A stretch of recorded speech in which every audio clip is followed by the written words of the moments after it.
హైదరాబాదు పట్టణంలో రైళ్ల పట్టుకొస్తున్న అవాలా మనీని పోలీసులు పట్టుకున్నారట.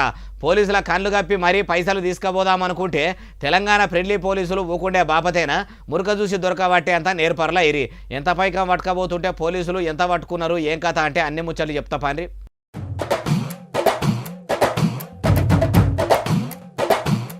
బొంబాయి పట్నం నుంచి హైదరాబాదు పట్టణంలకు దేవగిరి ఎక్స్ప్రెస్ల 1,22,70,000 రూపాయలు దాచిపెట్టుకొని విజయ్ అంబదాస్ అనేటోడు సాటుగా పట్టుకొస్తున్నాడట. బొల్లారం మల్కజ్గిరి రైల్వే స్టేషన్ల నడమ రైల్వే పోలీసులు తనిఖీలు చేస్తుంటే అంబదాస్ అనుమానంగా అనొచ్చిండట. వెంటనే బ్యాగును తీసి చూస్తే అందులో 1,22,70,000 రూపాయలు దొరికినాయట.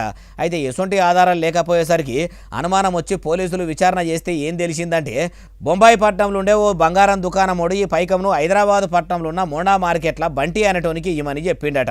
అందుకే లెక్కపత్రాలు లేని ఇంత పైకం ఇట్లా తీసుకపోవడు ముమ్మాటికి నేరమని రైల్వే పోలీసులు కేసు కట్టి ఇట్లా అవాలా పైసలు పట్టుకొని దాని వెనక ఎవరున్నారో అన్ని కూడా తెలుసుకుంటుర్రట. చూడుండ్రి, లేనోడు లేకేడిస్తే ఉన్నోడు ఉండి ఏడిచిండు అన్నట్టు మంచి తవ్వల పైకం సంపాదించక ఈ దొంగ తవ్వల సంపాదించుడు ఏందో ఏం కథనో పోయినరా అంటుర్రు ఈ ముచ్చటిన్నోళ్ళు.